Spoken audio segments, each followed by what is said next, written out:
Oke, bismillahirrahmanirrahim. Assalamualaikum warahmatullahi wabarakatuh. Eh, Selamat pagi, siang, sore, malam, Prof. Anin. Perkenalkan, saya Muhammad Zaki Abiantara dengan NIM 260505123120006 dari kelas Oceanografi A. Nah, di sini video ini saya akan mempresentasikan hasil review jurnal saya. Nah, untuk jurnalnya sendiri itu berjudul Synergy between Coastal Ecology and Disaster Mitigation in China, Policies, Practice, and Prospect, dari saya Muhammad Zaki Abiantara. Nah, sebelumnya jurnal ini itu menggunakan metode kualitatif karena di sini membahas tentang peraturan dan beberapa metode yang digunakan oleh China untuk memitigasi adanya kerusakan di daerah pesisir seperti itu. Oke, kita lanjut ke pendahuluan. Nah, Cina memiliki garis pantai sepanjang lebih dari 18.000 km dan menjadi salah satu negara yang paling rentan terhadap bencana laut seperti badai tropis, kenaikan muka laut. Untuk mengatasi dampak tersebut sekaligus melindungi lingkungan pesisir yang terdegradasi, Cina mengembangkan pendekatan sinergis antara perlindungan ekologi dan mitigasi bencana. Pendekatan ini menekankan solusi berbasis alam sebagai alternatif atau pelengkapan dari perlindungan struktural konvensional seperti tanggul yang terbuat dari beton untuk guna meningkatkan ketahanan ekosistem pesisir sekaligus mengurangi resiko bencana.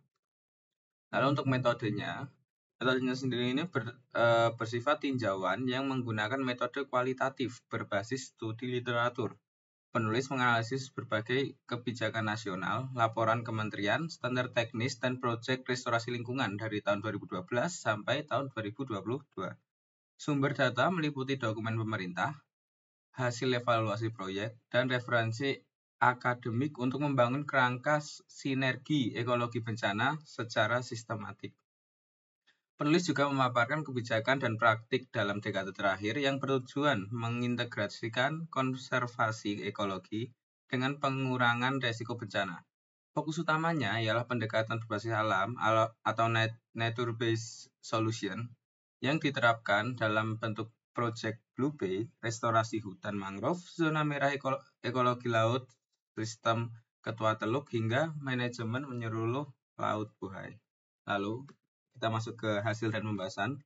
Nah, untuk hasil kebijakan utama, yang pertama MPAS, Marine Protect Areas, telah dibentuk 271 kawasan pelindungan laut, dan MPAS ini mereka memiliki 12 kebijakan.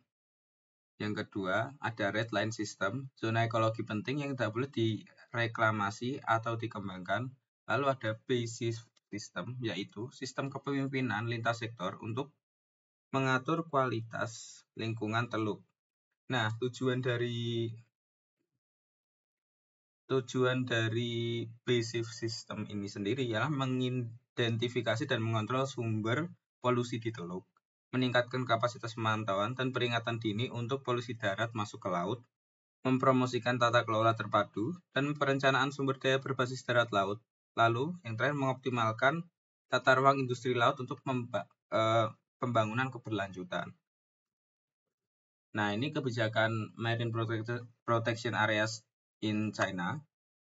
Nah, di sini ada 11 kebijakan dan itu dari tahun ke tahun memang update terus-menerus dari kebijakan di China tentang Marine Protect Area. Nah, selanjutnya Proyek restorasi. Proyek restorasi itu meliputi ada Blue Bay Project, restorasi laut buhay, dan restorasi mangrove. Untuk Blue Bay Project, itu merupakan program restorasi ekologis yang bertujuan memperbaiki kualitas lingkungan laut, memulihkan fungsi ekosistem, dan mengembalikan area yang rusak di wilayah teluk dan lahan basah pesisir. Tujuannya, memulihkan garis pantai, lahan basah, dan habitat spesies langka. Yang kedua, membersihkan struktur lepas pantai limbah dan aktivitas aquakultur ilegal. Lalu yang terakhir, membangun infrastruktur pendukung seperti jaringan pipa dan lanskap ekologis. Yang kedua ada restorasi laut buhay. Nah, yang diteliti di sini dari peneliti tersebut itu memang kebanyakan di daerah Laut Bohai, di daerah selatan Cina. Nah, target kualitas air ya 73% tercapai lebih awal, lalu ribuan saluran limbah tertutup. Yang terakhir restorasi mangrove, rencana perluasan 188 km persegi hutan mangrove hingga 2025. Nah, di sini sebenarnya ini jurnal tahun 2023, jadi kita bisa seharusnya sudah ada lagi penelitian terkait restorasi mangrove ini di daerah Laut Bohai. Nah, di sini ada diagram distribusi Blue Bay Project tadi. Nah, ini ada rentang tahunnya di sini. Yang merah 2016, biru 2019, hitam 2020, orange 2021, dan ungu 2022. Lalu, contoh restorasi ekologi pada Laut Bohai, di sini ada banyak. Ini ada 6 contoh project, dan beberapa ada beberapa ekologi sudah ditumbuhi di sini, dan proyeknya berjalan. Dan di sini bisa dilihat itu ada beberapa seawall yang memang ditumbuhi juga dengan mangrove. Gitu. Next, sinergi ekologi dan mitigasi. Nah, sinergi ekologi dan mitigasi itu ekosistem seperti mangrove, oyster reef, dan padang lamun dinilai mampu menahan badai, abrasi, dan banjirop secara alami. Maka dari itu, mereka melakukan restorasi ekologi pada Laut Bohai tadi. Jadi sekalian kita merestorasi ekologi, sekalian kita menghindari dari adanya erosi dan ekresi laut. Lalu ada pendekatan sistematis diusulkan dengan pembagian zona intertidal, struktur pelindungan, dan zona penyangga darat. Zona intertidal, zona pasang surut, zona struktur perlindungan juga kita bisa lihat di gambar ini. Ada beberapa breakwater sisi miring dan seawall di sini. Lalu ada zona penyangga darat. Nah, di sini ada distribusi diagram proteksi zona pesisir dan proyek restorasi. Nah, di sini di tahun 2020 yang merah, yang paling masif di sini tahun 2020.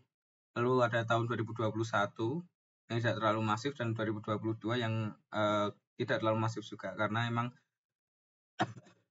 dari mereka sendiri